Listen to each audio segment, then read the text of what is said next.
Welcome to Odyssey. I'm Paul Bousquet. Glad you're here. Before we start the program tonight, I would just like to thank a few people who have helped us tremendously during the season. First of all, Mike Salerno and the club, especially Teresa and Susie Duffy, who does all of our publicity. Very, very helpful in what we do.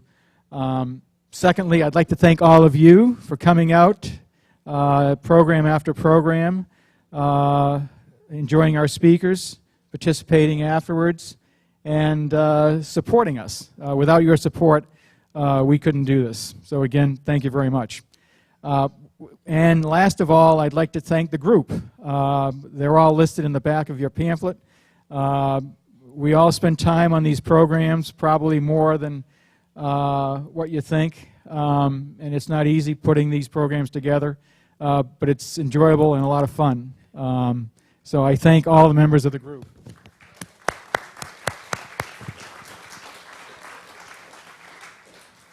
So without any further delay, I'd like to bring up Daisy Davis. Daisy is our host for tonight's program, and she will introduce our speaker. Thank you.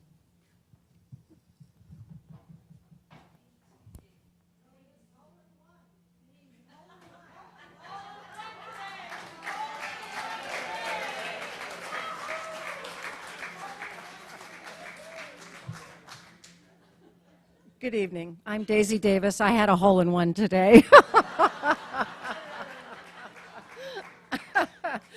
And I'm a member of the Odyssey group. Welcome to the last Odyssey presentation of the season. This evening's speaker is Aine Donovan. She's the director of the Ethics Institute at Dartmouth College and a professor, I knew I was going to do that, professor of ethics at both the business and medical school. Her academic work focuses on various areas of applied ethics. Her publications include books and articles on military ethics, business ethics, medical ethics, philosophy of education, and issues of professionalism. She has presented her work at conferences nationally and internationally. She's a frequent contributor to various news organizations, NPR, CNN, ABC News, and the Wall Street Journal, among others. Please welcome Aine Donovan.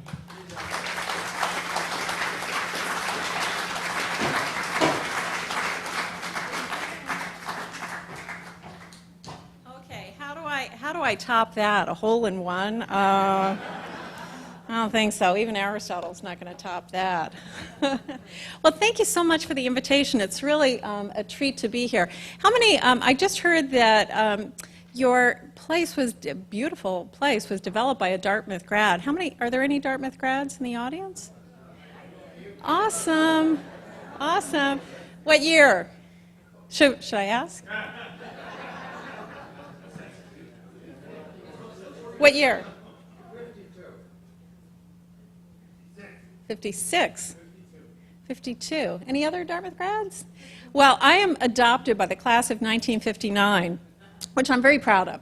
But when people will ask me, they say, I don't know, and they'll say, oh, are you a Dartmouth grad? And I say, yes, I am, class of 59. And they say, oh, excellent. And I think, I am having a really rough day. That I was born the year before they graduated. So, but it's a robust community. If you've never been to Hanover, New Hampshire, I strongly advise you to take a trip up. It's an absolutely beautiful place. We were just talking at dinner about we have a new president. We've had a little kerfuffle over the last few years with too much drinking, too much naughty behavior, and I think we're on the road to recovery at Dartmouth. So if you've not been, you should make a visit. And especially if you're here in the summer is a good time to be in Hanover. And I was just mentioning we have an absolutely phenomenal lecture series in Hanover during the summer that our largest auditorium, Spalding Auditorium, seats 700. The first time, which I think is when we met, that I gave, they said, would you speak to the Iliad group? And I said, oh, sure. I thought 30, 40 people. No, filled. 700 people filled to hear lectures during the summer. So it's a great place. So I'm delighted to be here. I was asked to come and talk about, I'm an ethicist.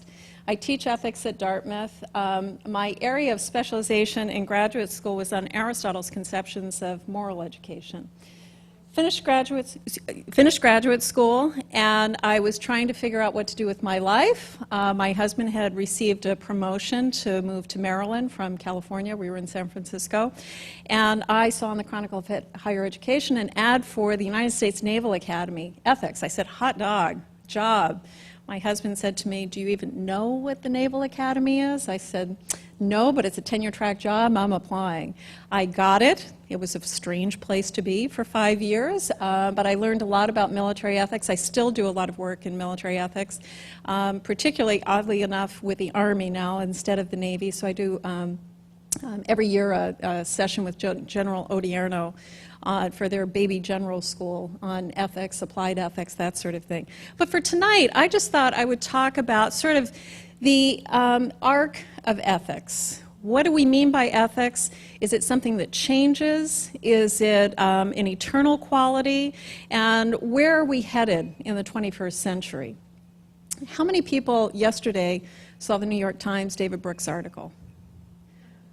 Okay, it's going to be a repeat. So the David Brooks article, I read it and I thought, oh my gosh, that's my talk that I spent quite a while, kind of putting together my PowerPoint slides. If you haven't seen it, I strongly suggest you look at it. It's the moral bucket list.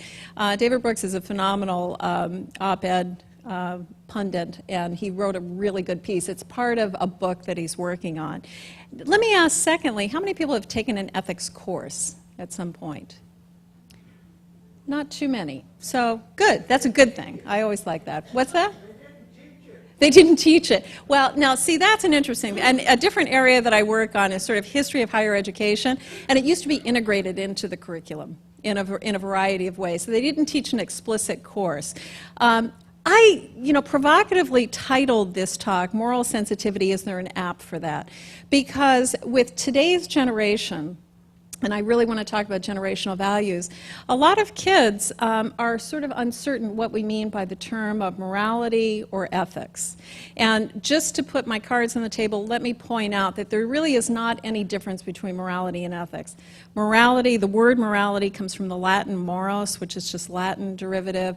Ethics comes from ethikos, which is the Greek. They both mean values or norms, ways that we live our lives. So they mean the same thing. It's come to mean something different in the United States.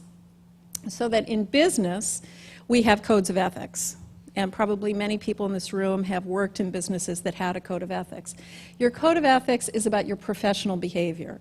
Morality, if we say someone is an immoral woman, it's almost always a woman, I might add, we usually do not mean that she did not pay her taxes.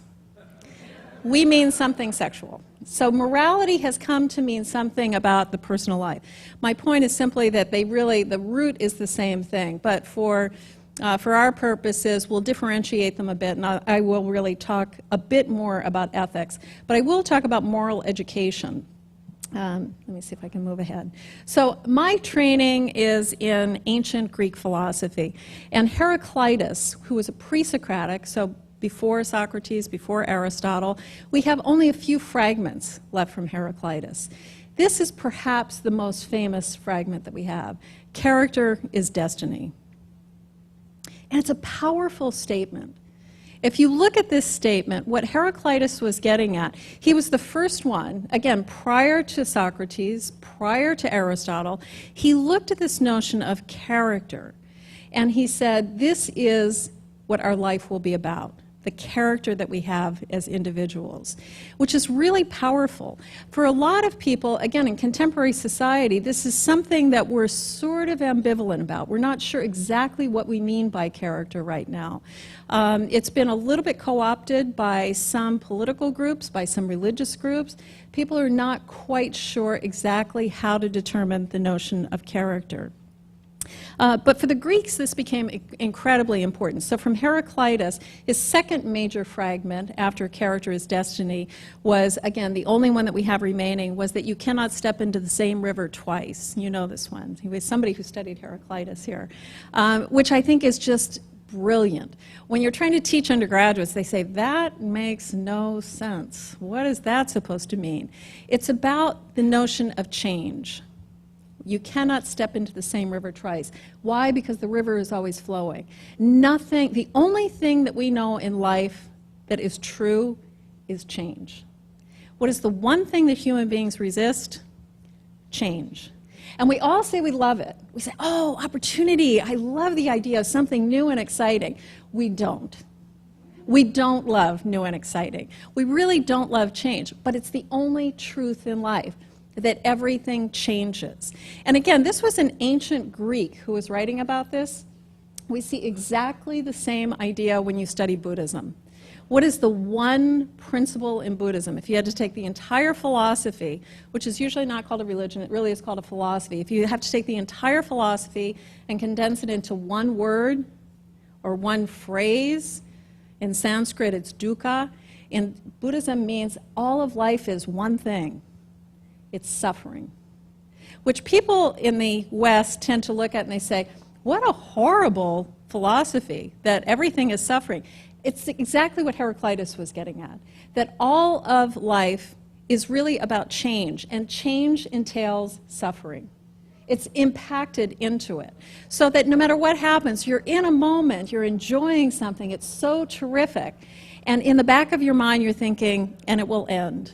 And as soon as you start thinking about the fact that it ends, you've entered into this world of suffering, of change, that everything changes. The trick in life for both the ancient Greeks and for Buddhists, really, is recognizing the impermanence of life, that everything simply changes. But I always go back to Heraclitus because he says, even though indeed everything changes, one thing stays the same. It's our character. It's the only thing that we will be known for. I mean, if you think about it, there's a huge thrust, I'm sure you're aware of this, in genealogy over the last probably 20, 30 years. Most people can only go back how many generations? 2, maybe 3. What is the, you think about it, it's very humbling. It's very, very humbling to realize that it's only 2 or 3 generations that people will go back to. But when you think about it, what are people remembered for? They're not remembered for how much money they made, how nice their hair was, what kind of car that they drove. It's their character that they're remembered for. It's the only thing that we really have. So I kind of hang tight onto Heraclitus. It's interesting, though, for the ancient Greeks, it was shortly after Heraclitus that we had a whole school of philosophy that erupted called Stoicism. And the Stoics actually rebelled against this notion, and they said, it's all illusory.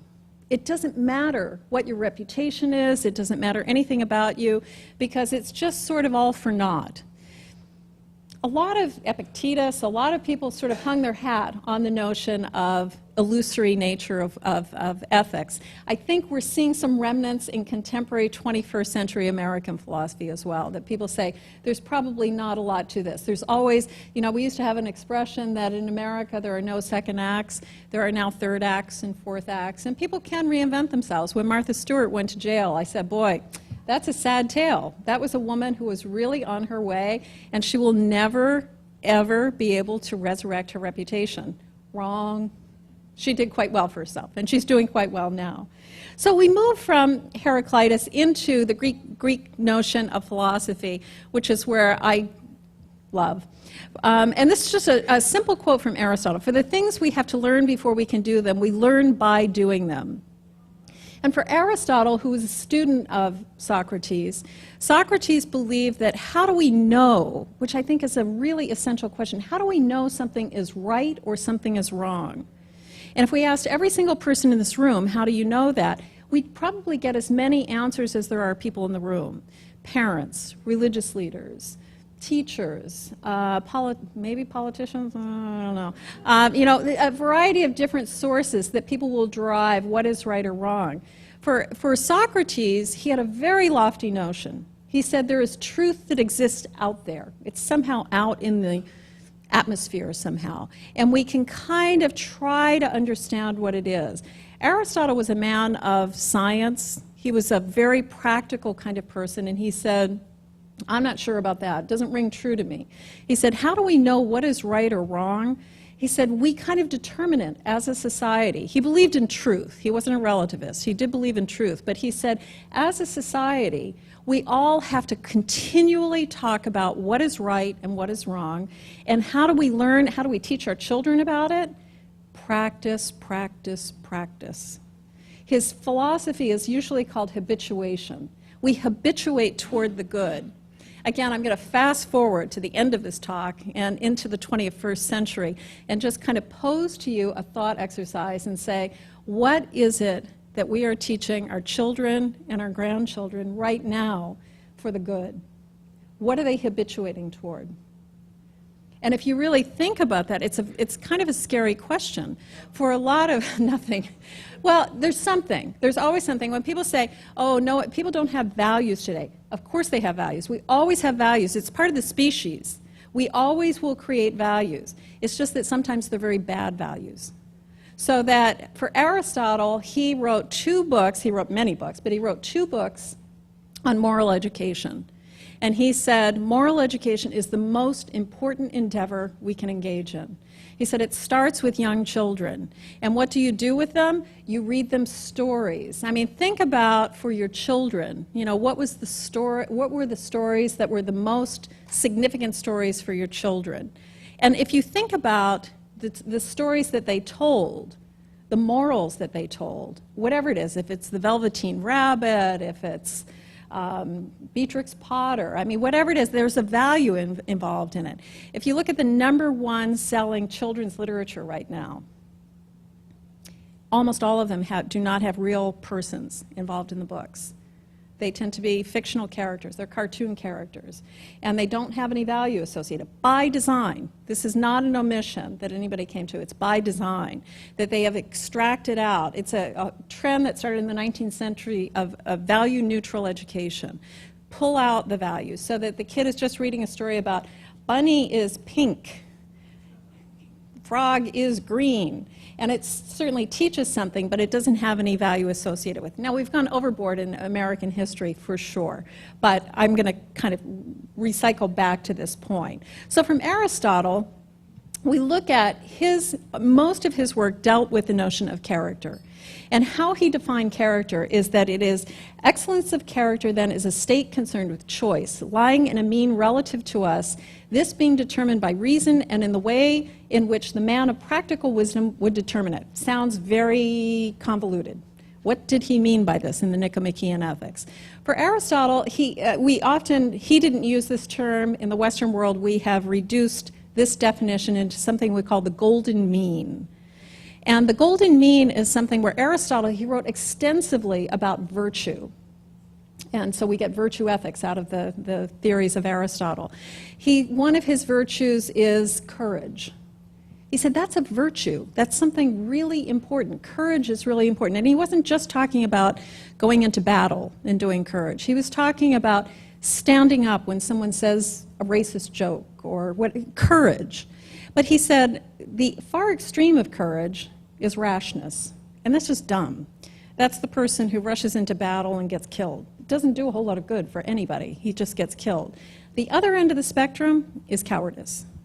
And no one respects the coward. No one. Least of all the coward himself or herself. So he said there's a golden mean in between that is sort of tempered by rationalism, that we understand what is this virtue that we're trying to aspire toward. And for Aristotle, this was a really central component of his philosophy. I'm going to fast forward, as you can imagine, very, very fast forward, into the early framers of democracy in this country. Because I want to do a broad sweep of what we mean by ethics and moral reasoning. So we look at people like Thomas Jefferson, and I'm not even going to go into the question of Thomas Jefferson's personal life, so we'll just look at his professional life. Never suppose that in any possible situation or under any circumstances that it's best for you to do a dishonorable thing, however slightly so it may appear to you. The reason I use the Thomas Jefferson quote is it was absolutely representative of most of the founding fathers of this country. Honor became a very, very important consideration for them. So you never wanted to do anything that would dishonor yourself. Now, it became extreme. Obviously, in the 18th century, we're dueling. I mean, if somebody simply said, your hat is ugly, that I challenge you to a duel. So honor became a little extreme, to put it mildly. But when Jefferson was writing about it, he really was writing about being a statesman, being a politician, and that honor became something very, very important for him. The societal values, and again, this is an extremely broad sweep, so obviously there are lots of exceptions to this, but the point I want to make is that social values reflect the tendencies of the culture. And again, the trick is it's always much easier. Is anybody a historian? Anybody teach history or? No, nobody. Well, good. I can say anything I want then. Nobody will challenge me. Did you major in history? So history is so important because it's much easier to look back, and we can look and we can say, oh, we can extract out what was happening. Much tougher to figure out what's happening in society right now. It's just very, very difficult. But when we look back at the 18th century, and again, I'm specifically just talking about American society. So if we look at the 18th century, what was America at that time? It was agrarian, it was homogeneous, it was very European in its roots. The cultural values at that time were reflected by the European influence into the United States. And again, homogeneity, extremely important. A very small population. Even today, again, fast forward to the 21st century, and people will often use Scandinavia as an example of, see, everything is great there. Why can't we do what they do in Scandinavia? Little tiny dinky countries that are homogeneous. We are not a tiny dinky country that is homogeneous. We have a lot of different influences. So much easier in the 18th century to clearly articulate the values of American society.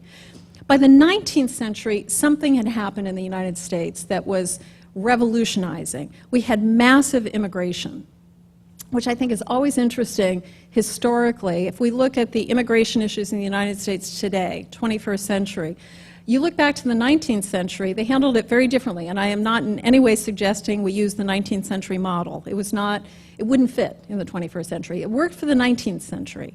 We took Irish, Italian, Chinese, all of these immigrants in. Anybody know how we made them all American? What was the #1 thing that we did? They what? They did change their names, that's for sure. And that kind of fits in with what I want to really, English. The English language was the #1 thing that we did to Americanize them. The second thing that we did, which was actually in tandem with the second thing, is the educational system.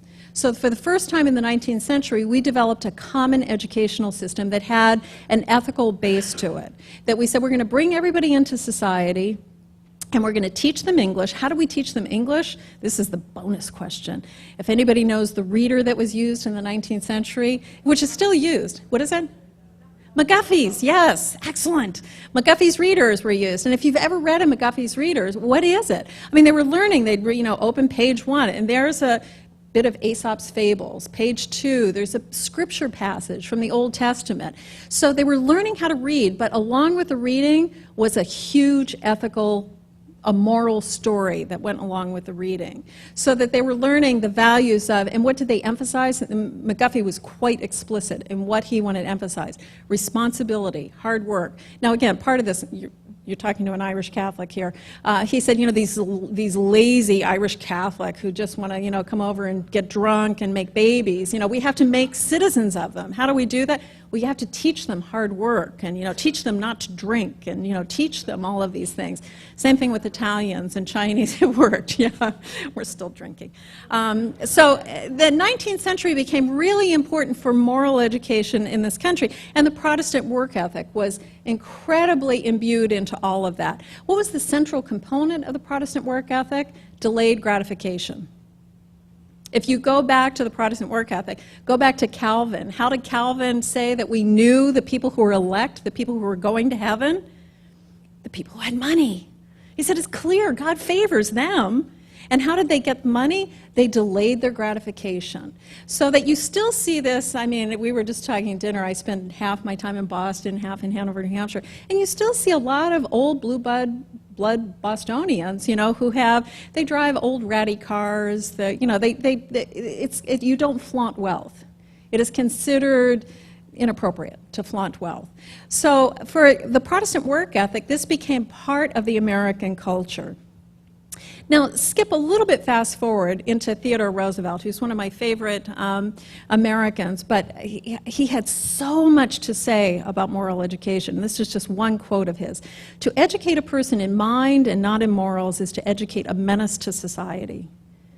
And he took this very, very seriously.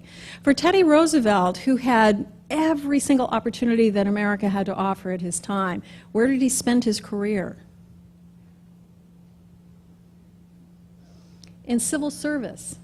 He spent his, anybody read Doris Kearns Goodwin's latest book on Roosevelt and Taft? It's a fascinating book. I mean, who would think Taft was interesting? She makes him interesting. If you haven't read it, I would strongly suggest it. But for Teddy Roosevelt, he believed that if you are privileged, and he was certainly a product of the Protestant work ethic, if you are privileged in this society, you owe something back to society. And that obviously we had to teach people about their moral obligation to society. It was critically important for Roosevelt. And it became part of the whole ethos of the 19th century. Even in colleges, and again, higher education just exploded in the 19th century. If you look at all of the colleges that were developing, land-grant institutions were coming into play. But if you look at the, the real, still the heavy hitters of the 19th century, Yale and Harvard and Dartmouth, they all had one common feature. All of them. And Union College actually led the pack on this in New York. They had the senior capstone course. And these were almost all male institutions.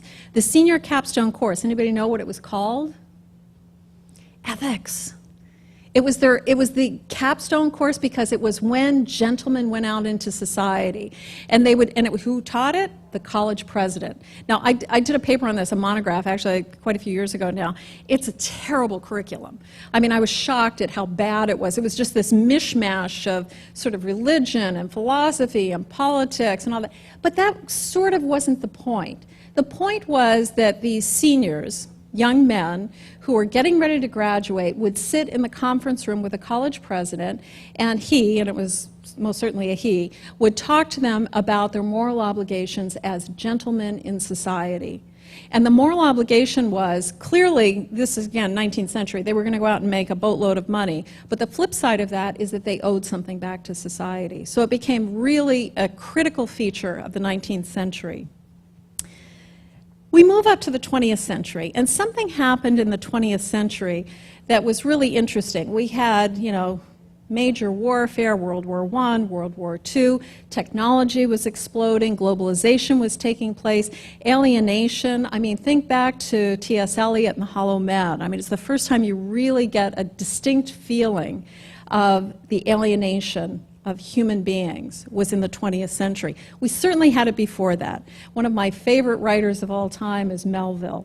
And if anybody has read Bartleby the Scrivener, you get your first example of existentialist literature in the 19th century with Herman Melville. And if you haven't read it, I strongly suggest. And if you haven't read Moby Dick for a long time because you thought it was really a boring whale book, it's a fantastic book. It is truly existential literature. But the 20th century also was the first time that we had a mass movement towards secularization, which is not necessarily a bad thing, but it's interesting because it certainly affects the way that we think about ethics within society. One of the things that I want to point out, sort of as a counterbalance to that, is a very famous 5-rule point that Harry Truman had put forward. A common man who said, what he thought. And I think these are great rules that sort of hit America at a certain point in time. Number 1, say what you mean. Number 2, mean what you say. Number 3, keep your word. Number 4, never get too big for your britches. Number 5, never forget a friend. That's an ethical code. It's a very common ethical code, but it's a strong ethical code that Truman put forward. But think, what was happening during the time of Truman, and shortly thereafter, society really changed, especially as we have the mass migration of World War II veterans coming back to the United States. Is anybody a Mad Men fan? Not many. It's actually, I just actually wrote an op-ed. Nobody seems too interested in publishing it. But I think Mad Men is fascinating for encapsulating the ethical code of the time. It's a really interesting, and especially the central character is the post-Harry Truman character of America, who, what is his number 1 feature, moral feature? Reinvention. It's just a character who constantly reinvents himself. And it's the first time in American history that we see this sort of post-World War II reinvention. I lived in California for a long time where that is sort of the motto of the day, reinvention. Anybody can reinvent themselves, which is kind of an interesting phenomenon that we see in American society. So we move up into the 21st century, and what do we see in the 21st century? Increased global tensions, income inequality, environmental peril. These are things that have a deep impact on society at this time. So if you go back to the 20th century, what was happening in society will almost always work in tandem with exacerbating what the ethical temperature is of the society. So for the 20th century, we had war, we had an explosion in technology. Again, just look at some of the literature that describes that century. Things like Tom Wolfe's The Right Stuff. It's a fascinating book, and you really get a snapshot of a slice of American society that we do not see today. You just don't see people who are engaged in that kind of way. Right or wrong, but it was just something that was happening in society. In the 21st century, and particularly, I'm going to go through some generational values, we see a lot of things that are changing and taking place that have, again, great impact on the ethical tenor of society. I give a quote here because I think Stanley Fish, anybody know who Stanley Fish is? Anybody ever heard of him? He was the dean of faculty at Duke University. He's a literature guy, and he's sort of my bête noire within education. Stanley Fish was probably the leading proponent of this theory of value-neutral education. So this was a quote from 2007, but Stanley Fish is, I think, retired now, so he's been saying this stuff for a very long time. He said, the point of liberal arts education is to lay out the history and structure of political and ethical dilemmas without saying yes or no to any of the proposed courses of action. And if you really think about that, what he's saying, this has been sort of the imprimatur on higher education for the late 20th century into the 21st century. There is no right or wrong answer. You simply put things out and you say to people, isn't that interesting? Look what happened in Rwanda. Isn't that interesting? Look what happened in Cambodia. And if somebody says, I think that's terrible, you don't have a response because there is no response. There is no right or wrong action. And I'll give you a very out-of-school kind of example for the Dartmouth graduates. We had an experience at Dartmouth in the fall term. The college Republicans, which people still think of Dartmouth as being completely Republican. It's not. It's very divided. I mean, I think there are more Democrats at Dartmouth than Republicans. But the college Republicans spent the entire summer through the early fall term working on an invitation to Rick Perry to come to campus, governor of Texas. So Rick Perry accepted the invitation. The college Republicans were really excited. They had a hall reserved. The college Republicans worked with them. They said, oh, this is, we don't like Rick Perry, but we're delighted that there's somebody, who's a national figure, so we'll be there as well. During the Q&A, after Rick Perry gave his short talk, I don't even know what the group was called, but there were a group of students who are pro-LGBT issues and stood up and asked Rick Perry very inappropriate questions about anal sex. And so I thought, of course, these kids were going to get in serious trouble, which I thought would be appropriate that they get in serious trouble. And I was told by the majority of my colleagues, faculty at Dartmouth, well, we don't have any right to say there's anything wrong with that. And I said, well, do we have a right to say about civility or respect for students who invited someone? My point is, Stanley Fish his type of philosophy has been so pervasive that no one is willing to say that there's a behavior that is right or wrong. It's simply thrown out there as, that's just a way of being. And I think that's extremely problematic. We still have not figured out how we deal with those issues. So who are the millennials? Do they really have a different value structure from previous generations? What can we learn from them? Because we certainly can learn from them. And how will the values of this generation shape American society in the 21st century? Which I think the last question is probably the one that none of us know. We can take a few stabs at, but it certainly will change it in a very different kind of way and we're already seeing it. We're seeing changes in society. And again, I go back to Heraclitus. What's the one thing we don't like? Change. They are changing society, as every generation does. This one is probably changing a little more than people have in the past. And in history, there's a theory about cycles, that things happen in cycles. And you'll have periods where things are a little bit stagnant. The Industrial Revolution was a period in American society that was hugely transforming in American society. We also had the Transcendentalist movement at that time, the Abolitionist movement. Women were talking about rights. It was just this burst of energy. And then things kind of settled down, and all of a sudden in the 60s you had another burst of energy. Things have settled down, and we're seeing another brewing kind of burst taking place. So I'm going to just touch on some of those bursts that are taking place. These are the numbers, and this is from the 2010 population. You know, who are we talking about? So there are 73 million millennials. Roughly, and again, generational studies, you know, we just sort of roughly throw years onto things. But these are people born between 1981 and 1992. Gen X, which is a very interesting generation, there's all sorts of social psychology done on this generation. Born between 1965 and 1980, there are about 66 million. Boomers, 76 million, born between 1946 and 1964, and Silents, born between 1928 and 1945. And I'm going to give you a few of the values associated with these generations.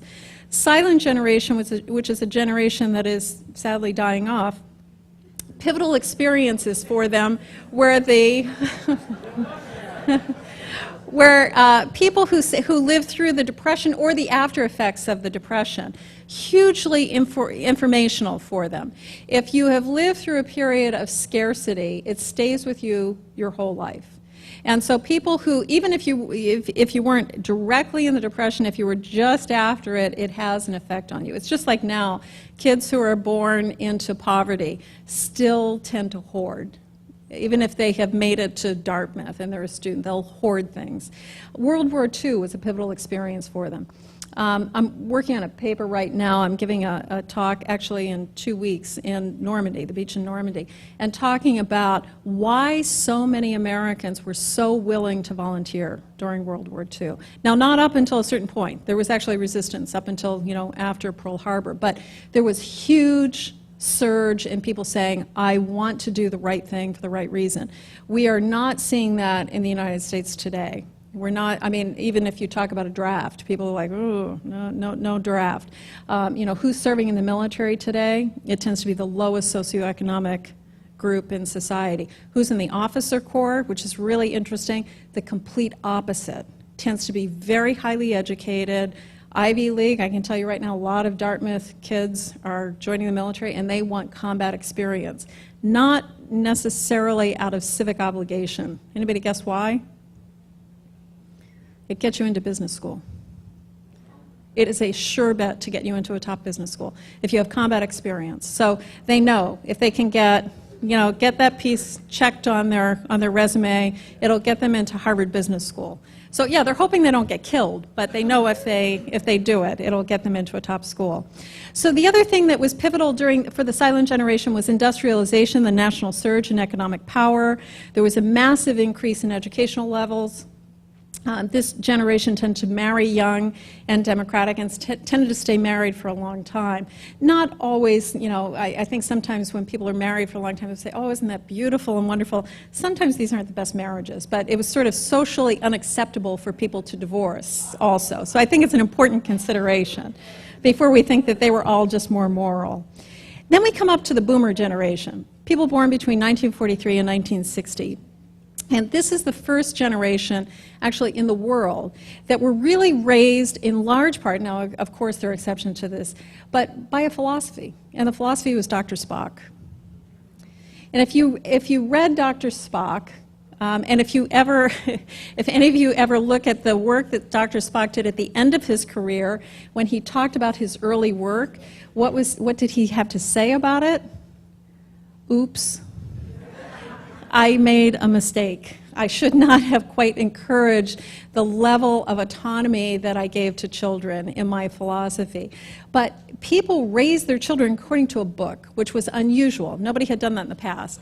An interesting theory. So if you look at what Dr. Spock encouraged, he encouraged autonomy, self-expression, And that all came back to haunt a society. So crime and substance abuse increased throughout their youth. Vietnam was the pivotal experience, and risk-taking behavior was encouraged, deeply encouraged by this generation.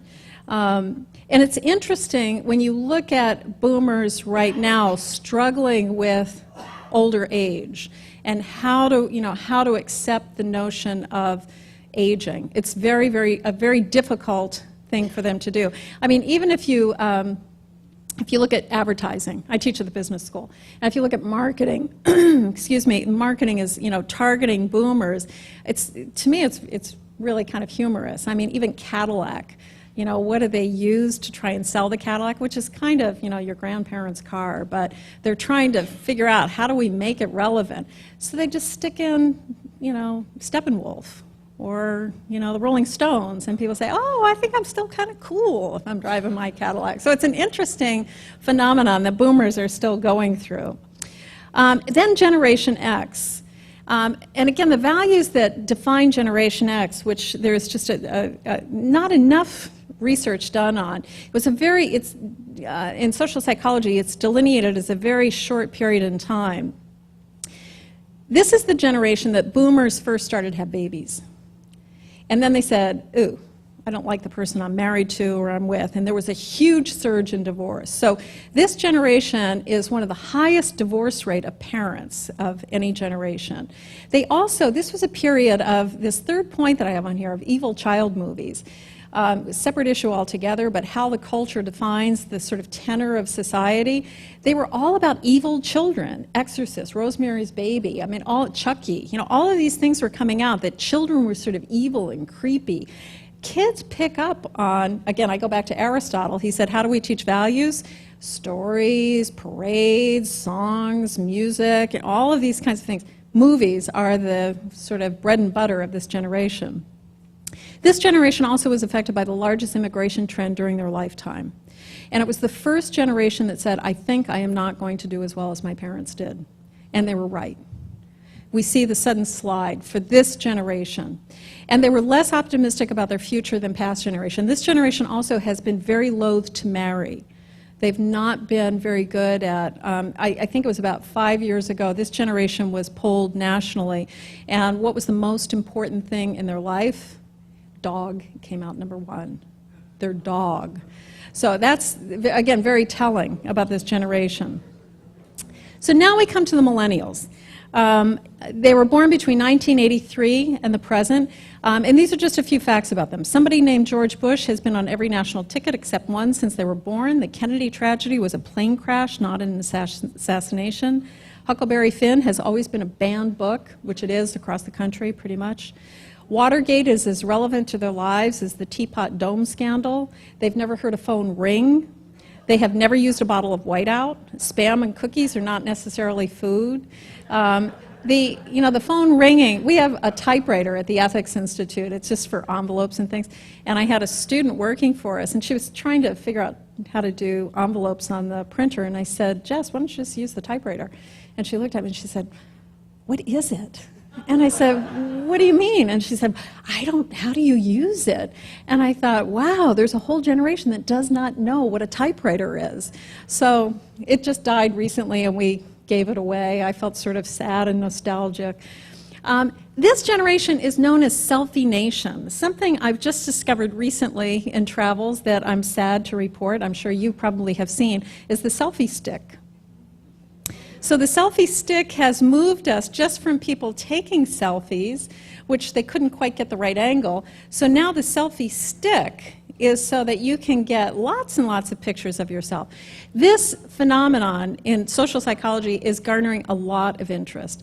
This generation is as we're labeling Selfie Nation, lots of good to say, which I will come to, but it's also the most narcissistic generation that we've ever seen in American history. And part of this is because this is the smallest family size that we've ever seen in American history. I would garner a bet if we did a poll in this room for average family size that you grew up in, it's got to be anywhere between 3 to 6 kids in a family.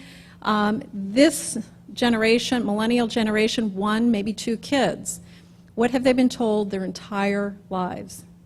You're the most special, perfect, brilliant person to ever hit the planet. They take it to heart. They really believe they are brilliant and special. So that has ramifications. They are smart. They're incredibly smart. So on tests, when we test this group of kids, they are great test takers. Something I don't think I have in the slide, well, actually I do, with more knowledge and less creativity. Again, topic for another night. But if you look at some of the studies that are done with this generation, they have very little creativity, because their whole lives they have been told exactly what to study, how to study it, how long to do it. Where does creativity come from? Downtime. I mean, who has not had an experience where you're on vacation and you're just kind of out in the middle of nowhere and doing nothing, and all of a sudden it's like you come back and your head is just exploding with ideas and things, because creativity requires downtime. This generation has almost no experience of downtime. This is a generation that grew up going to school, not even coming home, going directly to piano lessons and then to soccer practice, and then, you know, run through Wendy's on the way home for dinner. This is a generation that did not eat dinner together as a family. It's the first American generation that did not do that. I used to do a study, a questionnaire for people, you know, describe your least favorite family meal, you know, for dinner. When you ask kids this, they don't know, because it's like, well, my mom didn't cook, or, you know, we just didn't, it was catch as catch can.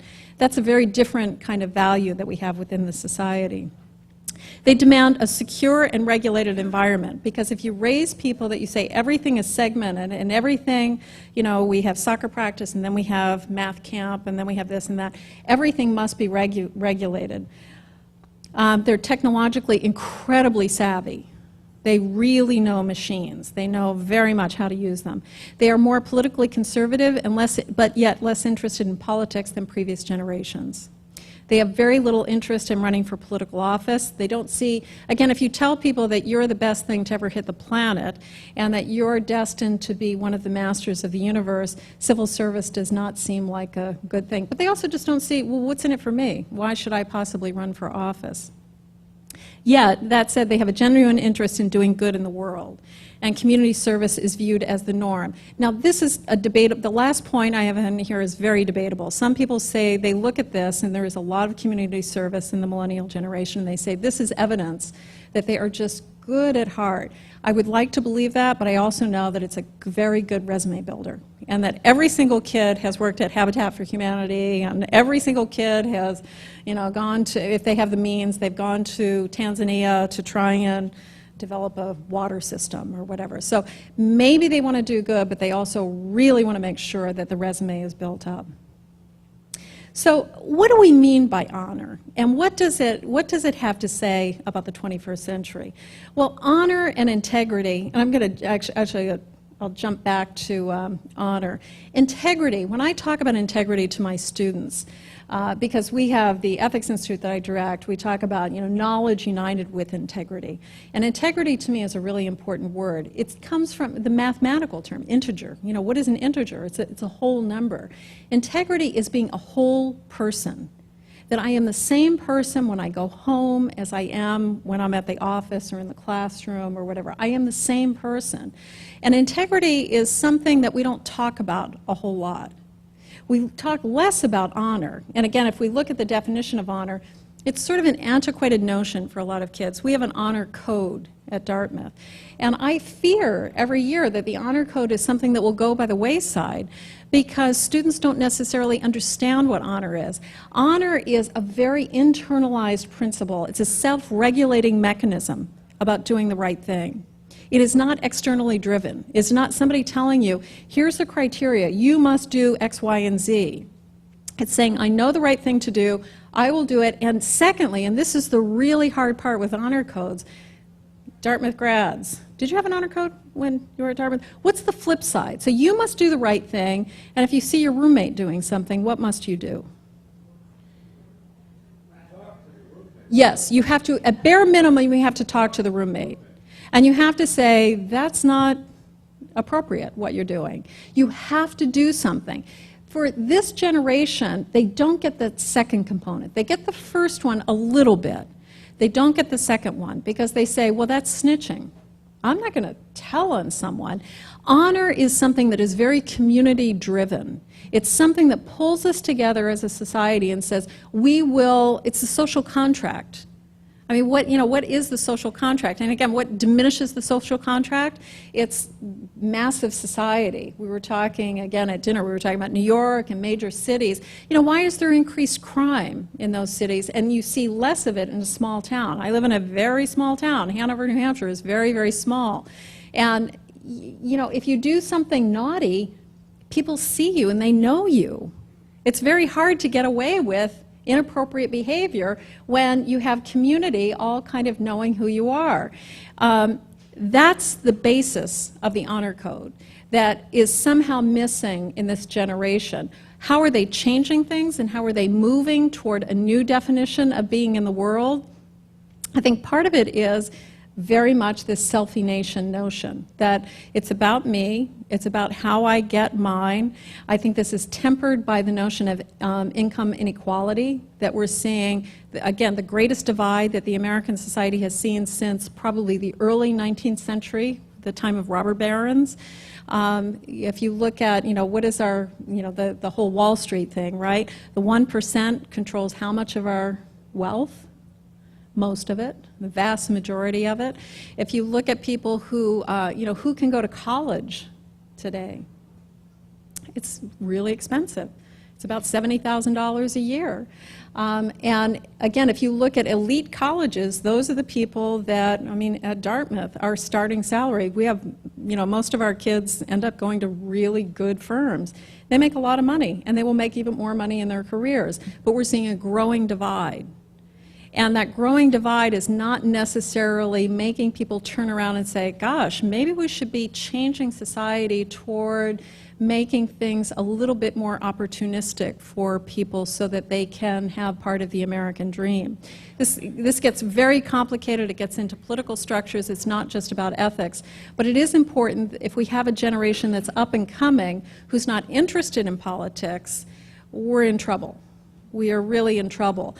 And when I teach business students, I often say to them, I do a whole section on executive compensation. And as you can probably imagine, they're not terribly concerned about executive compensation because they all want to be that CEO. So it's kind of like, well, what's the moral issue? And I always tell them, look, even if you don't see that there's a moral issue about this kind of divide, 235 to 1 percentage of the average worker to the CEO, it's not sustainable. A democratic society cannot sustain. So enjoy the ride while it lasts. It won't sustain. So at some point you have to have some kind of a release mechanism for the rest of society to participate in the glories that America has to offer. So I think what I'm going to do is leave it with these questions and open it up to a discussion. How often can it survive in the 21st century? First of all, we have to ask, how often do we discuss matters of integrity with our children? Who do we hold as role models? There's a great study that was done in the 60s with third graders across the country, just a random selection of third graders. And they said, they were asking about role models. Who came out number one in the mid-1960s as the number one role model in America? Who? Nope, not JFK. Not G.I. Joe. Dad. Dad came out number one. They replicated the study about 10 years ago, I think. Where do you think Dad was when they replicated the study? He wasn't on the list. Mom wasn't on the list. Actually, in the top 10 role models, when they replicated the study, they were all fictional characters. There wasn't, 10 years ago. So there weren't any real people. What does that tell us, again, about, and that this is, this generation, what does it tell us? Part of it, and again, this is extremely complicated, and I'm not trying to say, oh, these silly millennials, they don't pick up, who are role models. This is journalism. This is, what we have done as a society, that everybody that they might think was somebody good and virtuous, we pull down. it seems to be our sort of our national tendency to say, you know, we want to make sure that we show every single fault that the person has. This is where, again, I go back to Aristotle, the whole area of character education becomes extremely complicated because some people, Amy Gutman, who's now the president of Penn, she used to be at Princeton. Amy has written, she and I have collaborated on some things very extensively about moral education and saying for kids in particular, it's very important not to do that. And people have charged her with being, oh, how dare you? You know, kids need to critically look at everything. A third grader probably doesn't critically need to look at everything. They need to have some people that they can say, wow, that's a hero. That's somebody I really admire. They don't have any real heroes right now. That second point is a very important one to me. Is integrity a luxury that doesn't fit in with busy competitive lifestyles? For this question, I'm really giving you a buzzkill tonight because I'm giving you a lot of negative facts. But Rutgers University has done a 20-year, I think it's over 20 years now, longitudinal study on cheating on college campuses. And they have just, the graph just goes like this. Cheating is rampant on college campuses. And this is a lot of college campuses across the country. And what is the rationalization? Students say, we have to do it. We have to. Because if I don't have the GPA, I'm not going to get into law school, I'm not going to get into medical school, I won't get a job, so I have to do it. They feel bad about it, but they will do it nonetheless. So integrity becomes sort of a luxury. It's like, yeah, I'll do that when I finally get to the point, you know, where I'm, you know, middle-aged, I'll think about that integrity stuff. And again, for Aristotle, how do you develop character and integrity? Practice, practice, practice. For Aristotle, he said you are not going to be a person of integrity if you wait until you're 45 to say, now I'm going to start working on that. It's when you're 18 that you start every single day practicing these virtues. And what will the future look like if we allow honor to slip away from us? If we become a codified society, which I would actually argue that we are really in jeopardy of doing. We have lawyers for everything now. And there's nothing wrong with lawyers, but we have too many lawyers, and we have too many codes that we look at so that people are afraid to do anything because it's all codified. Again, honor is the notion that it's not about codification, it's about knowing the right thing to do and doing it at the right time. So let me leave it at that and kind of open it up because I'd love to have a bit of discussion. I think I talked longer than my 45 minutes, so yes. First, I'd like to say I'm glad that I'm part of the silent generation. Yay. When I think of the opportunities and the role models that we came across. My question, though, is, as a professional observer, it seems to me that our Congress,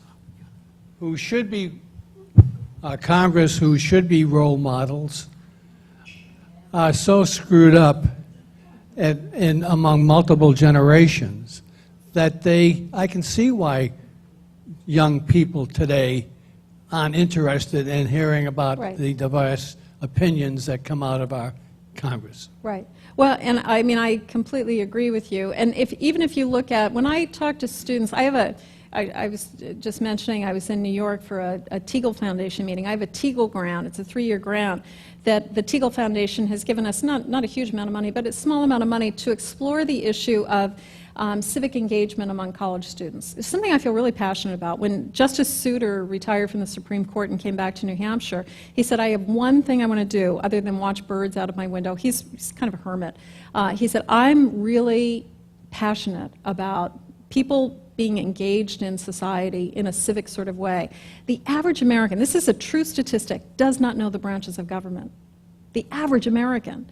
The average American cannot name the Vice President of the United States. That is a shocking statistic. And the younger you get, the worse it gets. So it's not just that they don't see role models, they're not even connected in any way. They don't see, why would I care? You know, town meeting, New Hampshire is known for its town meeting. They're sort of poorly attended now, you know, because younger people are saying, well, what's in it for me? Why should I go? I mean, they can barely, plus, I mean, our neighboring state, Vermont, is leading the nation right now in heroin epidemic. Vermont. It's leading the nation in heroin. addiction. So again, you know, it's not my generation taking heroin. It is under 30s taking heroin. Why? That's a sign. That's a bellwether of something really bad happening in society. But I think it's incumbent upon us to say, you know, to pick people out who are really talented young people to say, you should be running for Congress. You could be president of the United States. When I tell Dartmouth students that, they look at me like I grew a second head. It's just like, I don't want to run for Congress.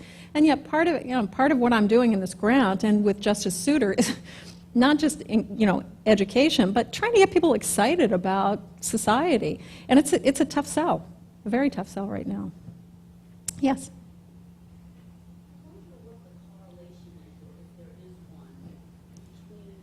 He has a microphone for you. I wonder what the correlation is, if there is one, between the lack of teaching honor and integrity in a society and the lack of observance of honor or integrity as values and the ultimate demise of a society going back to ancient civilizations as compared to our civilization. Yeah, it's a really scary correlation. It's definitely correlated. And you can't just teach it. Again, I teach business ethics, and I always say the very best example in corporate America of ethics promulgation, by far the best I've ever seen in any corporation, Enron. Guess what? They weren't practicing it. So they had posters and they had a great code. So a society can talk about this stuff, but unless it's happening in the home and in a variety of different ways, it doesn't go very far. And again, you know, if you look at a society that, you know, you have the diminishment of honor and integrity, what takes the place of that? It'll be law. And then you just get tons and tons and tons of law. Again, my point is you cannot codify all behavior. You just can't. I mean, you have to have people being willing to say, you know, our honor code says you can leave your purse there and walk to the bathroom and, you know, it's not going to be stolen. And, you know, knock on wood, that still is the case at Dartmouth. You know, that happens. Even in my little town it happens, you know. But once you have an erosion, you have something, you know, nipping away at that, it's very pervasive. It's cancerous. So, yeah, it's a good question. Where does religion fit in this? That's a great question. Where does religion fit into this? I mean, all the way down from Protestant to Buddhism. Don't you think that will help? You know, it's really such a complicated question. So if we look at the Enlightenment, you know, what was the Enlightenment Project? The Enlightenment Project, which again, I could take far too long on this, but the Enlightenment Project of the 18th century really tried to disentangle religion from ethical codes by a lot of religious people. So Immanuel Kant, the great philosopher, really religious. I mean, he was a really, really religious man, but he said, okay, religion, I know how to live my life because I feel that God has told me, you know, I can feel my religious orientation. But is there some other way that we can think of how we're supposed to live? What if just as a thought experiment, there was no God? Could we know how to live? That was the Enlightenment Project. And they said, we're going to take religion out of the picture and we're going to talk about how do we live our lives. And that's where it was all based on rational principles. And it's actually, I mean, a lot of people love to bash the Enlightenment. Oh, that was the downfall. That's where everything went to hell in a handbasket. Not the case at all. They were all religious people. They were just trying to figure out, you know, again, like the United States, we have a lot of religious people who were the founders of this country, but they really, a lot of them were deists as well, and they said, you know, we do Jefferson's separation, you know, how do we kind of keep religion over here and codes of behavior over here? That code of behavior becomes really complicated, but it's something that needs constant nurturing and thinking about. So I think religion is great, but, you know, I just wrote a paper on the Hobby Lobby case. That was really controversial, you know, and I think it's an interesting point. If we look at Hobby Lobby, how do we deal with religious diversity in this society? It's very complicated. Yeah. Yes, question. Two questions, very quickly. The reaction at Dartmouth to your teaching, Doctor, ethics at Dartmouth. In the 20th century, there was no ability to address ethics or morality at Dartmouth. You are now addressing ethics at Dartmouth.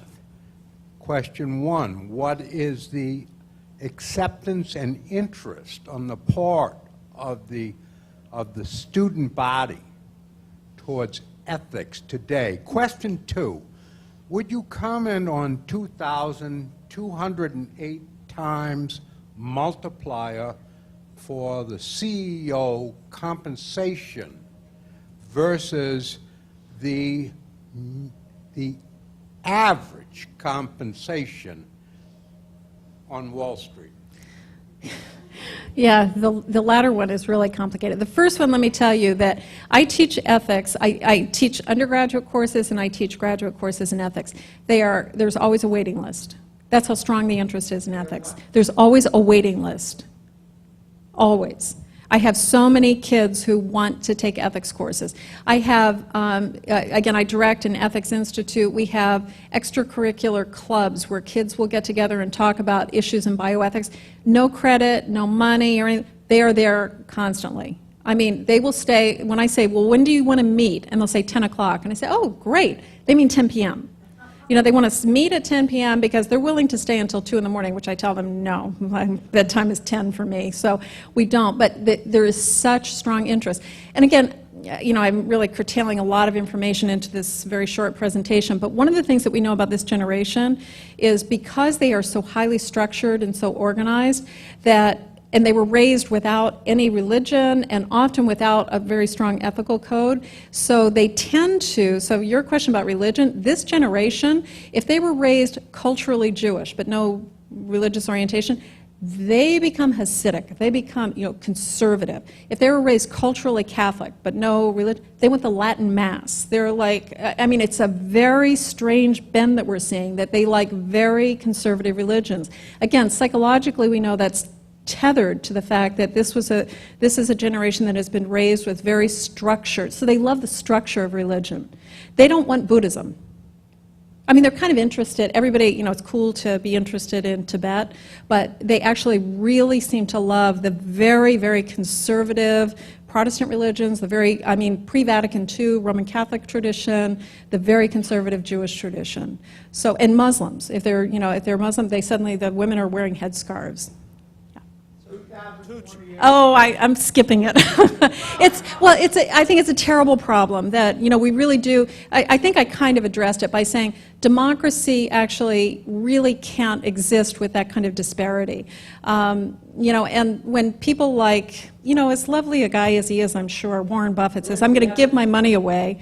I say, well, why did you have that much money to begin with, you know, to be honest? So it's a tough slog, I think, to justify. So 2 points. One is that I'm probably one of the parents of those millennials who kind of didn't go for hero worshiping, because our heroes were Ponce de Leon and Cortez, and then we found out that they raped and pillaged through the New World. So, you know, we decided that everybody was we weren't into hero worshiping after that, I think. Yeah. The second point is, I mean, I think ethics is a little bit of an opportunity-driven course, in the sense that, you know, a significant amount of people in this world wake up every morning and wonder where they're going to get their next meal. And I don't really think ethics enters into their decision-making very much. So, I mean, the question you really, in my view, is ethics opportunity-driven, in the sense that if people see that they have opportunities, they can afford ethics, and if they don't have opportunities, they don't afford ethics? Well, I'm going to give you a bit of a esoteric answer or comment on that point, which is a great point. I actually think that's completely wrong. I think people who are living on subsistence level are thinking about ethics even more than most of us are thinking about it. And let me give you an example of that. A colleague and I were in Africa, and we were talking to people in a Maasai tribe. I mean, it's really bare bones, the Maasai tribe living in Tanzania.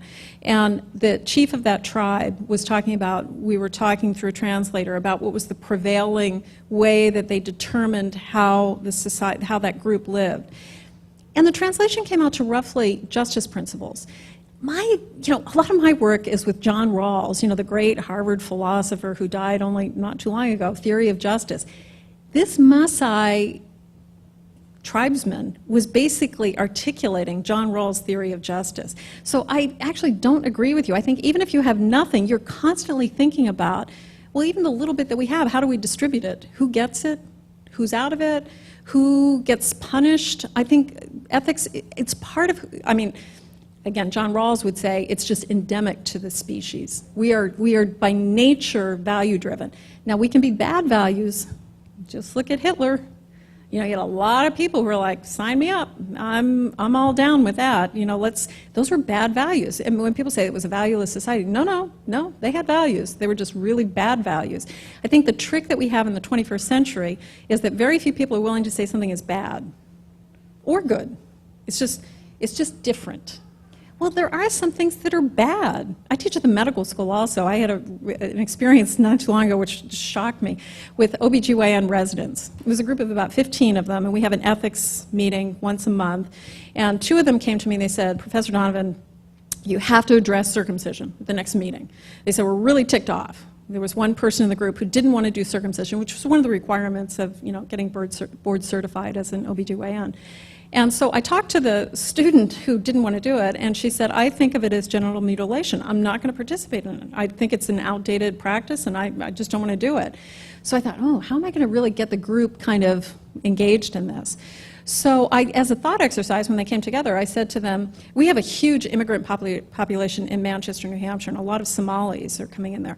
And there's a tendency for female circumcision in the Somali culture. So I said to the group, well, what if you're in New Hampshire, you will be physicians. I said, what if you had a Somali family who came in and said, doctor, we don't want to do this at home, which is what most Somali families do. We want you to perform the circumcision, on this female circumcision. Usually done at about age 11. And to my astonishment, the majority of these residents, they kind of looked at me like, ooh. And then finally one said, well, I wouldn't really want to participate, but I couldn't place judgment on it because that's what their culture does. I said, are you kidding me? Really? And they have been so brainwashed with the idea of cultural relativism that they were loath to say there was something wrong with cutting the clitoris off of an 11-year-old girl. That's shocking to me. But again, it's just simply symbolic of what's happening in society. I took great pains to let them know that they could say that was bad. And it was very good to say that was bad. Was there another question, or have I tapped out your interest in ethics? Yes, last question. I'm sorry. I'm really sorry. I know, that's why I said, all of a sudden I realized as I was going on, I'm like, man, I am just like a buzzkill tonight, it's like.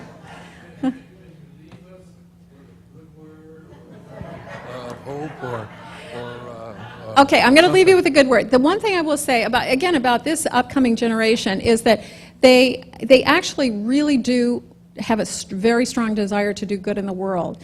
And again, I'm going to go back to, this is not my bailiwick, I'm an ethicist, but I think this is a political opportunity. And we have an election coming up. We're seeing people pop out of the woodwork now saying they're going to run for the president. This generation wants to be, they want to be led.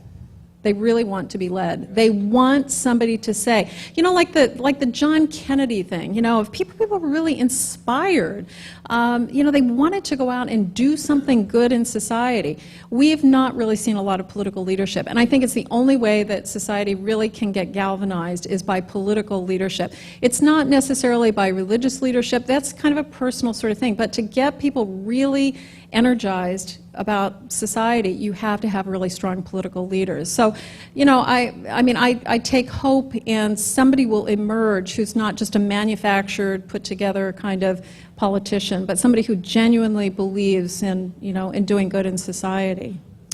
Well, thank you very much. It's really been my pleasure to be here. Thank you.